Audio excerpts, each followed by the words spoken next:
Welcome to a video on the basics of knitting. To start with, double check your actual ball of wool and it will tell you what size knitting needle to use. The thinner the wool, the thinner the needle. Chunky wool, you're going to need some chunky needles. So I'm going to be using a basic 6.5, which is kind of middle of the road. And then we're going to start. So we're going to create a little noose knot. We're going to do this twice because sometimes it's difficult to get your head around just simple things.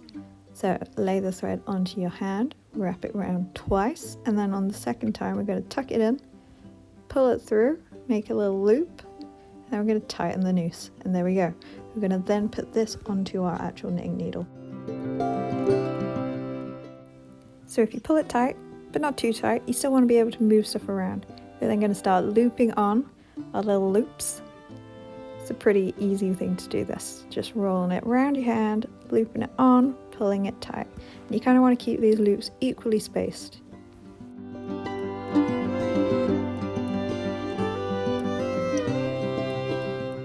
The amount of loops that you actually put onto the knitting needle now will correlate to how wide that the piece of knitting will be.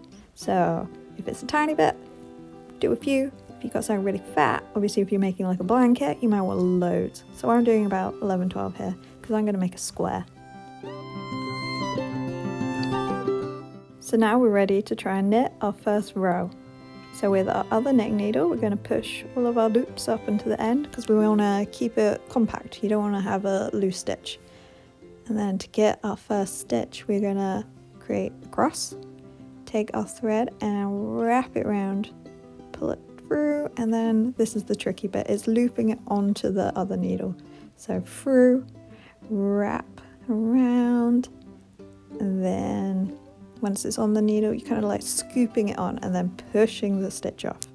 So cross, wrap, pull it under, up and off, cross, wrap, pull it under, up and push the stitch off.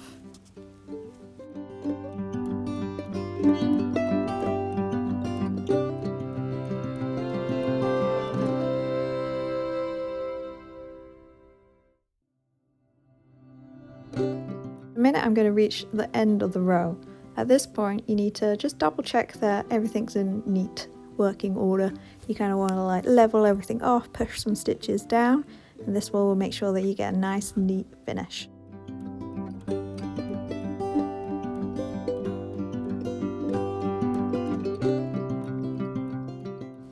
And a few hours later, this is what I have. So as you can see, I've changed colour halfway through, and I'm just going to talk through how to do that easily. So, you've got your end that you're going to hold tight against it, and then you're just going to knit it on like you would normally. But you got to kind of pay attention to whether the tautness of the wool is actually sufficient, because otherwise you're going to get quite a saggy little intersection between the two colours. And then also, you've got to make sure that you don't let that little end bit just get pulled through. So always make sure you cut it about 10 centimeters so you've got a nice good amount of space, just to be aware of where it is.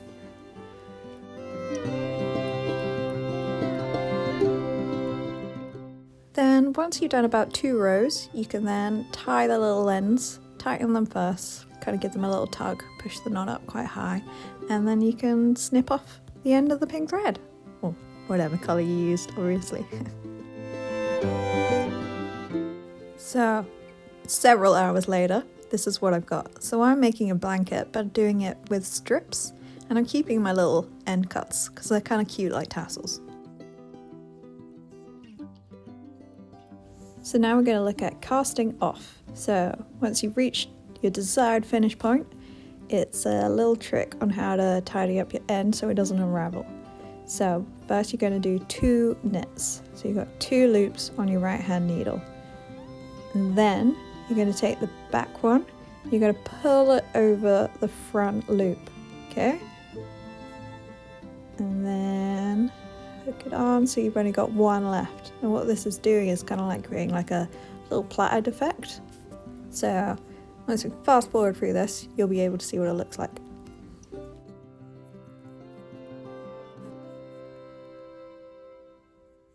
So a little reminder, you're aiming to only ever have one knit on the right hand needle.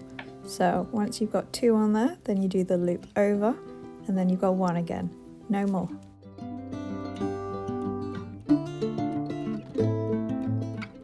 And once you reach the end and you've got your final little loop, you can either threadle through that thread, or what I like to do is snip off the end of the wool, and then I'm going to just tie it in a knot and then tidy it up with the scissors.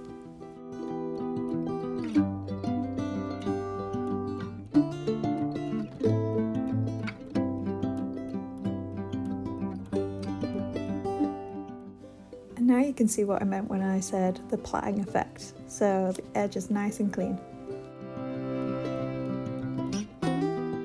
So the last thing I'm going to show you how to do in this video is sewing bits together. So say you made a blanket out of lots of little squares, or like how I've done it with strips, you're going to have to bind them together somehow.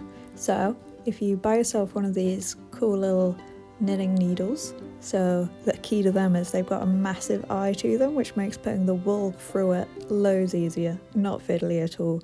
And this way you can just sew your pieces together.